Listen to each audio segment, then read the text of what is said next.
Drona coaching 2026 സ്വാഗതം. അപ്പോൾ കഴിഞ്ഞ ക്ലാസ്സിൽ നമ്മൾ ഇന്ത്യൻ നാഷണൽ കോൺഗ്രസിനെ കുറിച്ച് കുറേ പോയിന്റുകൾ പഠിച്ചു കഴിഞ്ഞ ക്ലാസ്സുകളിൽ. അതുപോലെ കുറച്ച് പോയിന്റുകളാണ്, പ്രധാനപ്പെട്ട പോയിന്റുകളാണ് ഇതിൽ പറയുന്നത്. ഇന്ത്യക്ക് സ്വാതന്ത്ര്യം ലഭിച്ചതിന് ശേഷം നടന്ന ആദ്യത്തെ കോൺഗ്രസ് സമ്മേളനം 1948 ആണ് നടന്നത്. അത് ജയ്പൂർ സമ്മേളനം ആണ്. കോൺഗ്രസിന്റെ ജയ്പൂർ സമ്മേളനമാണ് സ്വാതന്ത്ര്യത്തിന് ശേഷം നടന്ന ആദ്യ സമ്മേളനം. ഇതിന്റെ അധ്യക്ഷൻ അല്ലെങ്കിൽ പ്രസിഡന്റ് എന്ന് പറയുന്നത് പട്ടാഭി സീതാരാമയ്യൻ ആയിരുന്നു. പട്ടാഭി സീതാരാമയ്യനായിരുന്നു ഇതിന്റെ പ്രസിഡന്റ്. ഇപ്പൊ സ്വാതന്ത്ര്യത്തിന് ശേഷം ഇന്ത്യൻ നാഷണൽ കോൺഗ്രസിന്റെ പ്രസിഡന്റ് ആകുന്ന ആദ്യ വ്യക്തിയാണ് പട്ടാഭി സീതാരാമയ്യൻ. അപ്പോൾ കോൺഗ്രസിന്റെ സ്വാതന്ത്ര്യത്തിന് ശേഷമുള്ള ആദ്യ പ്രസിഡന്റാണ് ആര്? പട്ടാഭി സീതാരാമയ്യൻ.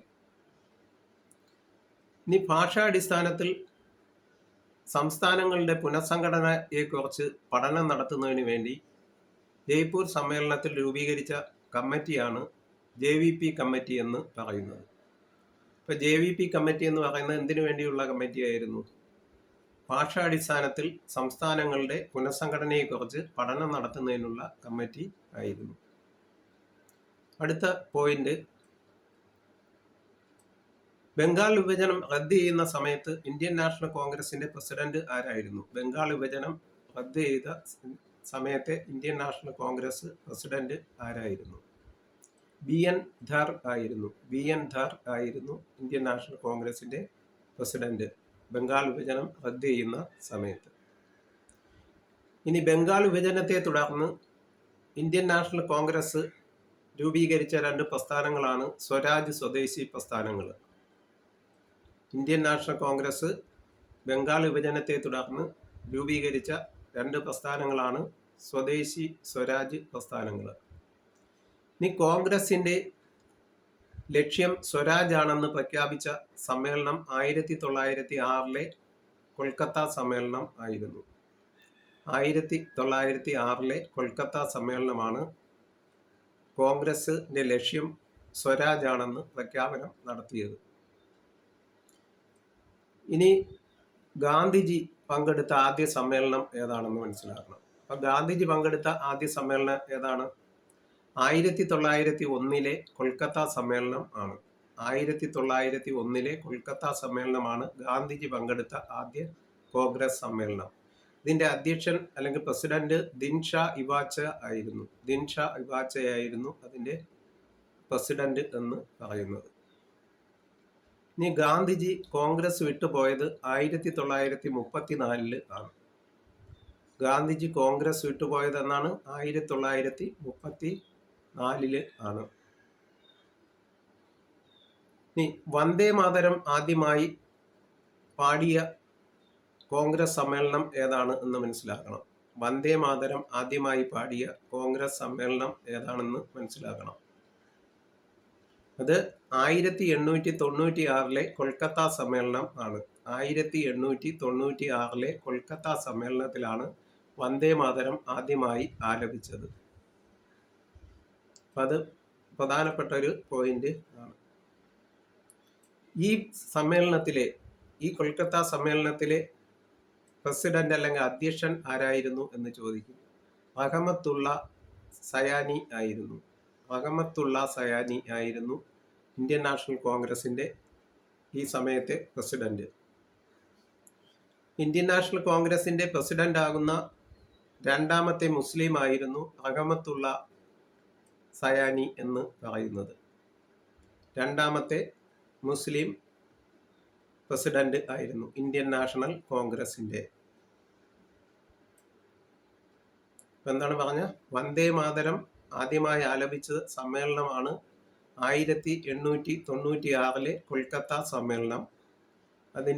ആ സമ്മേളനത്തിന്റെ അധ്യക്ഷൻ റഹമത്തുള്ള സയാനി ആയിരുന്നു. റഹമത്തുള്ള സയാനി ആയിരുന്നു.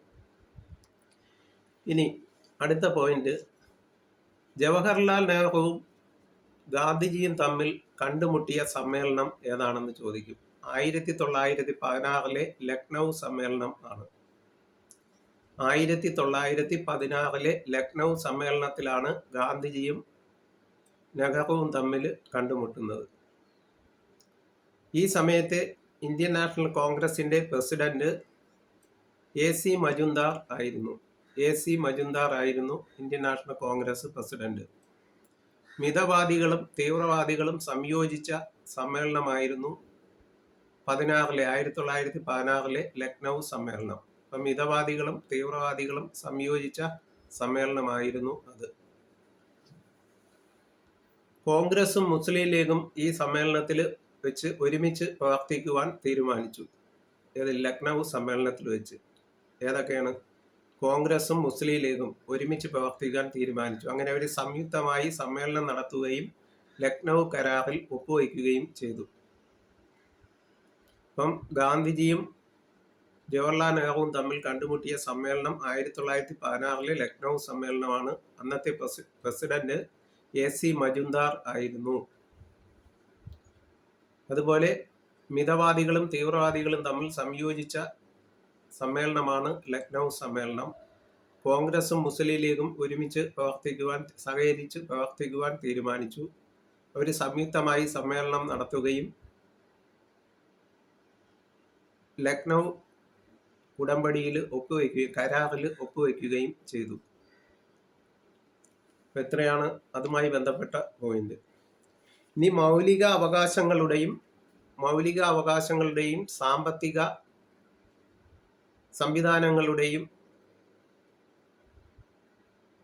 അതിനെ സംബന്ധിച്ച പ്രമേയം ആദ്യമായി അവതരിപ്പിച്ച സമ്മേളനം ഏതാണ് എന്ന് ചോദിക്കും. എന്താണ്? മൗലിക അവകാശങ്ങളെക്കുറിച്ചും സാമ്പത്തിക പ്രശ്നങ്ങളെക്കുറിച്ചും ഉള്ള പ്രമേയം ആദ്യമായി അവതരിപ്പിച്ച സമ്മേളനം ഏതാണ് എന്ന് ചോദിക്കുക. 1931 കറാച്ചി സമ്മേളനം ആയിരുന്നു. സർദാർ വല്ലഭായ് പട്ടേൽ ആയിരുന്നു ഇതിന്റെ അധ്യക്ഷൻ. അപ്പം മൗലിക അവകാശങ്ങളെക്കുറിച്ചും സാമ്പത്തിക പ്രശ്നങ്ങളെക്കുറിച്ചും ഉള്ള ആദ്യ പ്രമേയം അവതരിപ്പിച്ചത് ഏത് സമ്മേളനത്തിലാണ്? 1931 കറാച്ചി സമ്മേളനത്തിൽ ആണ്. അതിന്റെ അധ്യക്ഷൻ സർദാർ വല്ലഭായ് പട്ടേൽ ആയിരുന്നു. അപ്പോൾ ഇത്രയും കാര്യങ്ങളാണ് ഈ ക്ലാസ്സിൽ പറയുന്നത്. അപ്പോൾ ഈ വീഡിയോ ആദ്യമായി കാണുന്നവർ ലൈക്ക് ചെയ്യുകയും ഷെയർ ചെയ്യുകയും സബ്സ്ക്രൈബ് ചെയ്യുകയും ചെയ്യണമെന്ന് അഭ്യർത്ഥിച്ചുകൊണ്ട് നിർത്തുന്നു.